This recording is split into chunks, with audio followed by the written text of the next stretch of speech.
JEE mains 2020 का ये question है प्रोबेबिलिटी चैप्टर का।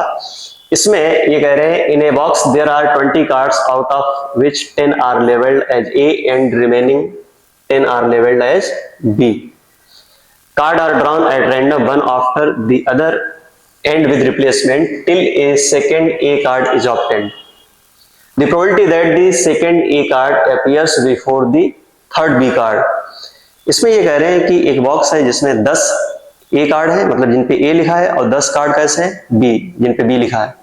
तो अगर हम देखें प्रोबेबिलिटी ऑफ A और प्रोबेबिलिटी ऑफ कार्ड B, दोनों की प्रोबेबिलिटी तो सेम ही होगी क्योंकि सब पे 10-10 है, तो 10/20 ये आ जाएगी 1/2।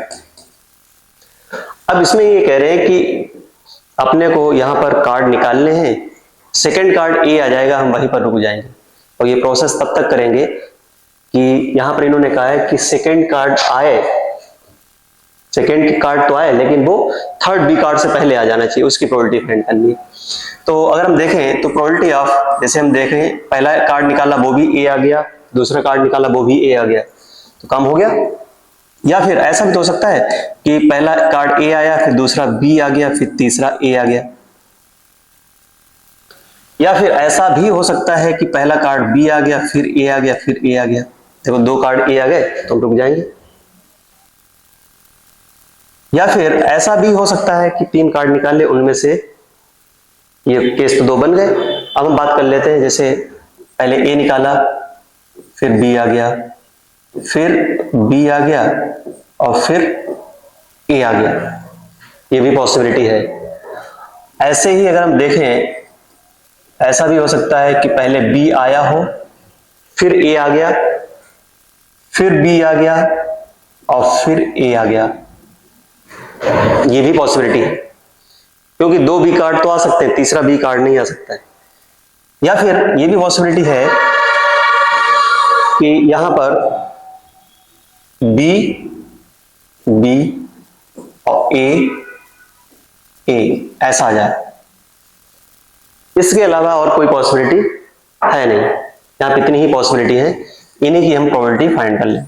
अच्छा, ये इंडिपेंडेंट इवेंट है तो हम यहाँ पे क्या करेंगे, ए और ए आए, पहले बार ए आए और दूसरी बार ए आए, तो ये हो जाएगा 1/2 इंटू 1/2 प्लस ये हो जाएगा 1/2 इंटू 1/2 इंटू 1/2, तो 1/2 का क्यूब लिख दे सीधे, ये भी 1/2 का क्यूब हो जाएगा क्योंकि प्रोबेबिलिटी ऑफ बी और प्रोबेबिलिटी ऑफ ए दोनों ही 1/2 है। ये हो जाएगा 1/2 की पावर 4 और प्लस इसकी प्रोबेबिलिटी हो जाएगी 1/2 की पावर 4 प्लस 1/2 की पावर 4, ये आ जाएगा। ये हो जाएगा 1/4 और ये हो जाएगा 1/8 प्लस 1/8 प्लस 1/16, 3 से मल्टीप्लाई कर लो सीधे, कहाँ लिखेंगे, तो ये हो जाएगा यहाँ से 1/4, 16 बना दें तो ये हो जाएगा 4/16 और ये हो जाएगा 2/8, तो 2 से और मल्टीप्लाई कर दो और ये हो जाएगा 3/16। सिंप्लीफाई करोगे तो ये हो जाएगा 4 और प्लस 4 8 और प्लस 3, ये हो जाएगा यहाँ पर 11 और 11/16, ये आ जाएगा। इसका ऑप्शन फर्स्ट करेक्ट हो जाएगा।